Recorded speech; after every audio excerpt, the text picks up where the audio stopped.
la fonction f définie sur l'intervalle fermé de 0 à plus l'infini par f de x égale x facteur racine carrée de x.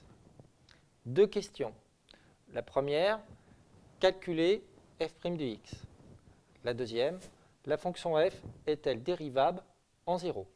Nous pouvons d'abord voir que f peut s'écrire sous la forme d'un produit u par v avec u de x égale à x et v de x égale racine carrée de x, quel que soit x qui appartient à l'intervalle fermé de 0 à plus infini. Avant de commencer les calculs, vous devez déterminer sur quelle partie de l'intervalle la fonction f est dérivable. Les fonctions u et v sont des fonctions usuelles. D'après votre leçon, vous pouvez immédiatement déduire que la fonction u est dérivable sur l'intervalle fermé de 0 à plus infini. La fonction u a une forme algébrique qui est celle d'une fonction affine. La fonction u serait dérivable sur l'ensemble des réels, mais on se contente simplement de dire qu'elle est dérivable sur cet intervalle, car la fonction f est définie sur ce dernier. La fonction v, c'est-à-dire la fonction racine carrée, est quant à elle dérivable sur l'intervalle ouvert de 0 à plus infini. Il est indispensable de connaître ce résultat de leçon. La fonction racine carrée n'est pas dérivable en 0, d'où le fait qu'ici, au niveau de l'intervalle, c'est ouvert en 0. Ainsi, d'après l'une des propriétés de la leçon concernant la dérivée d'un produit de deux fonctions, nous pouvons en déduire que la fonction f est dérivable sur l'intervalle ouvert de 0 à plus infini.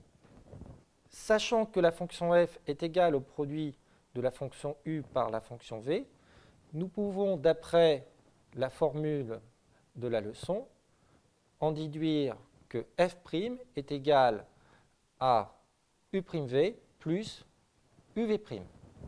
Nous avons besoin de déterminer u' de x et v' de x. D'après votre leçon, u' de x est égal à 1, v' de x est égal au quotient de 1 par le double de la racine carrée de x. Ainsi, quel que soit x qui appartient à l'intervalle ouvert de 0 à plus infini, f' de x est égal à u' de x fois v de x plus u de x fois v' de x. f' de x est égal à racine carrée de x plus le quotient de x par le double de racine carrée de x. Pour faire ce produit, vous avez simplement multiplié x par le numérateur de cette écriture fractionnaire, x fois 1, ce qui donne x. Vous pouvez simplifier cette écriture fractionnaire. X est égal au carré de racine carrée de x si x est strictement positif. Ainsi, x est égal à racine carrée de x fois racine carrée de x. Vous pouvez donc supprimer au numérateur et au dénominateur racine carrée de x.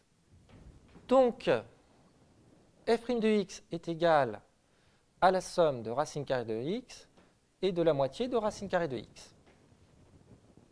Nous pouvons en conclure que f' de x est égal à 3/2 de racine carrée de x, quel que soit x qui appartient à l'intervalle ouvert de 0 à plus infini. La question A étant terminée, nous commençons la question B. La question B, la fonction f est-elle dérivable en 0? D'après la question A, nous savons que la fonction f est dérivable sur l'intervalle ouvert de 0 à plus infini. Étant donné que la fonction f est définie sur l'intervalle fermé de 0 à plus infini, on peut se poser la question de savoir si elle est dérivable en 0. Savoir si la fonction f est dérivable en 0 revient à étudier la limite du taux de variation quand h tend vers 0. La fonction f étant définie sur l'intervalle fermée de 0 à plus l'infini, le taux de variation sera, lui, défini pour h strictement supérieur à 0. Bien évidemment, le dénominateur ne peut pas s'annuler. Sachant que f de x est égal à x facteur de racine carrée de x, nous pouvons en déduire que f de h est égal à h facteur de racine carrée de h et que f de 0 est égal à 0. Nous obtenons que le taux de variation est égal à h facteur racine carrée de h sur h. On enlève h au numérateur et au dénominateur et on obtient finalement racine carrée de h. Or, racine carrée de h tend vers 0 quand h tend vers 0. Donc, le taux de variation tend vers 0 quand h tend vers 0.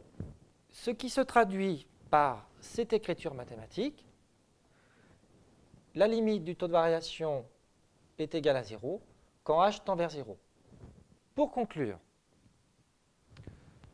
par définition, nous en déduisons que f est dérivable en 0 et que le nombre dérivé de f en 0 est égal à la limite de ce taux de variation. C'est-à-dire que le nombre dérivé de f en 0 est égal à 0.